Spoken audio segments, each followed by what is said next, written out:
Policarpio puts that things back in front. Yan ang biggest advantage ni Policarpio. Ang laki niya, ang bilis niya, kaya niya mag-finish ng fast break. Kaya naman, pag nakakuha ng defensive rebound at tumatakbo si Policarpio, gusto mong tignan kung nasan siya para mabigyan ng bola. Santillan able to get the three to fall. Comes Robert Bolick. And to extend the lead again. Bolick taking it strong. Ang tawag ng referee as we go the other way. Malonzo. Now si Clarito unable to get to him. And check ko lang po kung okay yung mga courtside reporter po natin. And okay, malayo po sila. So we're all good. So John Clarito unable to get that quick turnover here. 48-46 naman ngayon ang NLEX Road Warriors will be right back.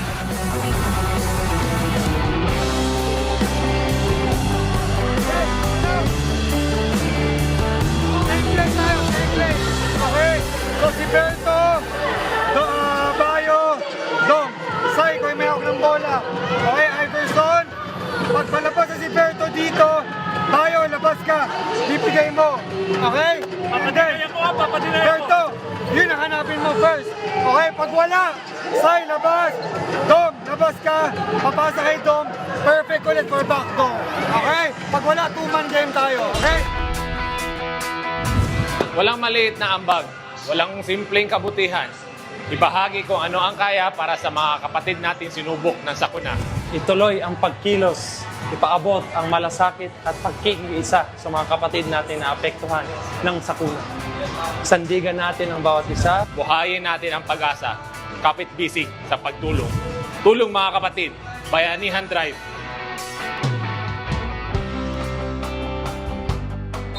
Dahil sa sakuna, marami sa ating mga kapatid ang nawala ng tahanan, kabuhayan at kahit mga mahal sa buhay. Ngunit pinadapa man ng trahedya, di nila kailangan tumayo ng mag-isa.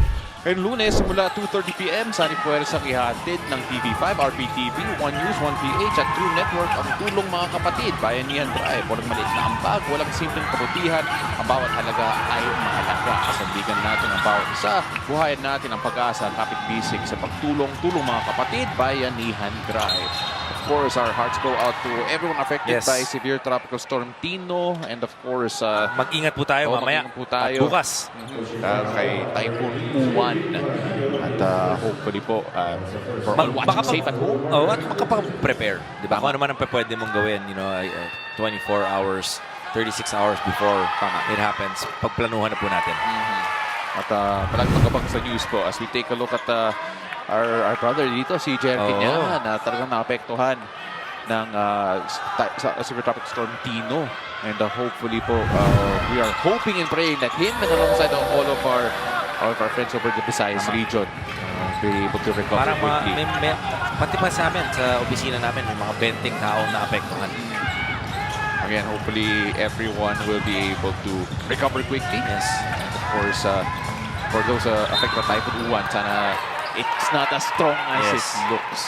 But back to the ball game here, NLEX Road Warriors lamang pa rin ng isa, 48-47, 44.5 left here in quarter number 2. Partner, back and forth game of runs, ika nga.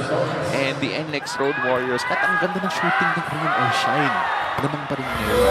Ang dami nang na-shoot na 3-point shot nitong Rain or Shine. But ang maganda dito sa Road Warriors, yun na nga eh. Yung sinasabi natin, hindi natitinag itong Rain or Shine nung simula kanina or ever itong Rain or Shine. NLEX, meron ring resiliency eh.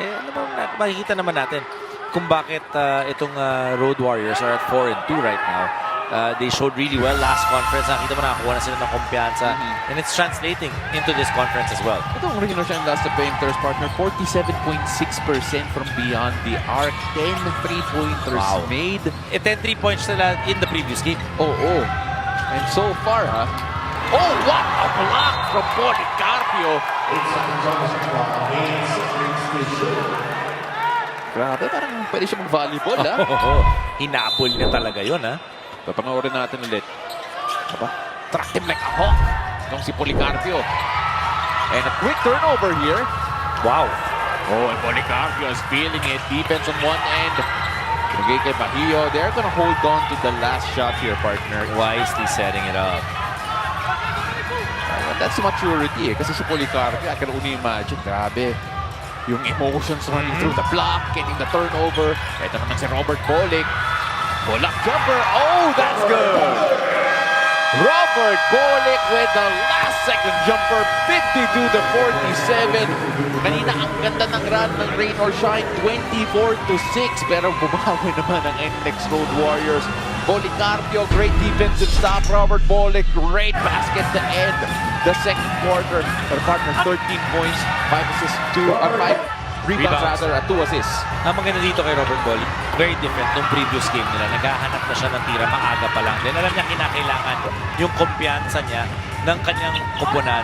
Lalo na pagdating sa dulo, lalo na kung magiging dikitan itong larong ito. Kita mo naman, in the end, Robert Bolick, nung kinakailangan nila ng puntos, nag-isolation siya, nakakuha niya yung puntos na yon, ended the